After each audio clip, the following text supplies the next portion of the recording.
I held a crumpled $5 bill in my hand on Tuesday afternoon, and honestly, I felt invincible. It was silly, right? Just $5. But then, fast forward to 2:14 a.m. on Wednesday, and I was staring at a thank you for your order screen, feeling absolutely sick to my stomach. I went from feeling like I was finally winning the money game to feeling like I had completely lost the plot in the span of 10 hours. This is my real-time journey, not expert advice. Here is exactly what happened. It started out so innocent. I was digging through the closet looking for my heavy jacket because the temperature finally dropped. I put my hand in the pocket, and my fingers grazed that familiar paper texture. I pulled it out, a $5 bill. I remember smiling so hard. In the past, I would have spent that on a latte immediately, but this time? No. I marched over to my desk and put it in my physical freedom jar. I felt disciplined. I felt like I was finally becoming the person who saves. But that night, man, the night is the hardest part for me. I lay in bed and my brain just wouldn't shut off. I started thinking about the total debt number, that big, scary figure we talked about last week. The anxiety started creeping in. My chest got tight. I picked up my phone just to distract myself. That was the mistake. I wasn't looking for anything specific. I was just doom scrolling. But the algorithms know when you're weak, don't they? I saw an ad for this fancy desk organizer set, something to fix my messy workspace. In that tired, anxious state, my brain whispered, if you buy this, your life will be organized and your anxiety will go away. It's a lie. Deep down, I know it's a lie, but at 2 a.m., it felt like the truth. I clicked Buy Now, $34.50. Just like that, my $5 win was gone, swallowed up by a $34 mistake. Waking up the next morning felt heavy. You know that feeling? It's like a hangover, but I hadn't had a drop of alcohol. It was a financial hangover. I opened my eyes, reached for my phone, and there it was. The confirmation email. It wasn't a dream. I really did spend $34.50 on plastic bins at 2 a.m.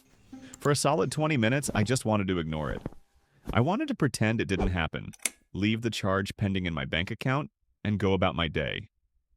But I promised myself, and I promised you, that I would document everything. The good, the bad, and the messy. So I dragged myself out of bed, brewed some coffee that tasted a little bit like regret, and opened up my tracking spreadsheet. Let's look at the numbers because the math doesn't lie, even when I want it to. On the income side, I had my little win, $5. On the expenses side, I had the midnight slip-up, $34.50. So instead of being up $5, which was the plan, I was down $29.50. Now, almost $30 might not sound like a catastrophe to everyone, but here is the reality of where I'm at right now, that $29.50 wasn't just extra money sitting around. That was my grocery buffer for the week. Or that was half of the internet bill. When you are living on the edge like I am, trying to claw your way back to zero, $30 is a lot of friction. I sat there staring at the red cell on my spreadsheet, and the shame started to bubble up again. Why are you like this? I asked myself. Why can't you just hold on to a win for 24 hours? But then I forced myself to stop the shame spiral and actually look at the why. I needed to understand the trigger, or else I'm just going to do it again next Tuesday. I looked back at the timestamp, 2:14 a.m. I realized something crucial while looking at that data. I wasn't buying a desk organizer. I didn't even need a desk organizer. My desk is messy because I'm lazy, not because I lack plastic bins. I was buying a feeling. I was feeling chaotic, out of control, and scared about the big debt number. My brain made a faulty connection. Chaos creates anxiety. Organizing creates calm. Buying organizing tools will make me calm. I was trying to buy peace of mind with a credit card. And the irony? The irony is that by spending money to feel in control, I actually put myself further out of control. I spent money I didn't have to fix a feeling caused by not having money. It's a loop, a really stupid, expensive loop. Acknowledging this was painful, but it was also kind of a relief. I realized I didn't fail because I'm a bad person. I failed because I was tired, anxious, and I let an old habit take the wheel. The numbers on the screen were red, and that 34.50 is gone. I can't unspend it. Well, maybe I can return it when it arrives, which I probably will. But seeing it there in black and white and red stopped the spiral. I didn't go out and buy a coffee to make myself feel better about the bins. I just sat with the discomfort. I closed the spreadsheet. The damage was logged, the secret was out, and surprisingly, the world didn't end. I was just $29.50 poorer than I wanted to be. But I still had that $5 bill in the jar. And I realized that while I lost the battle last night, I hadn't lost the war. The all-or-nothing mindset is what usually kills my progress.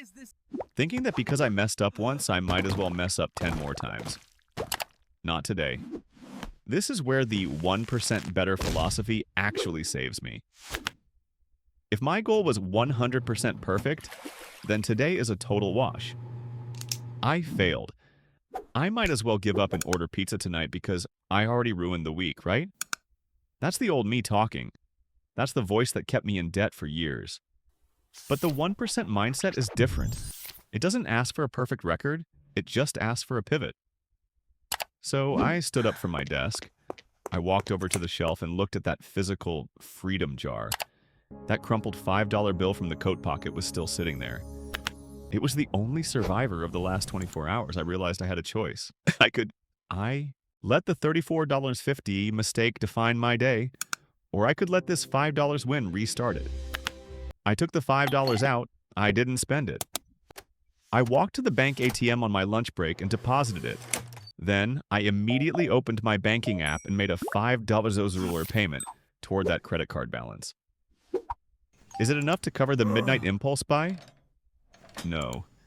It barely makes a dent. Mathematically, I'm still behind. But psychologically, it changed everything. It broke the paralysis.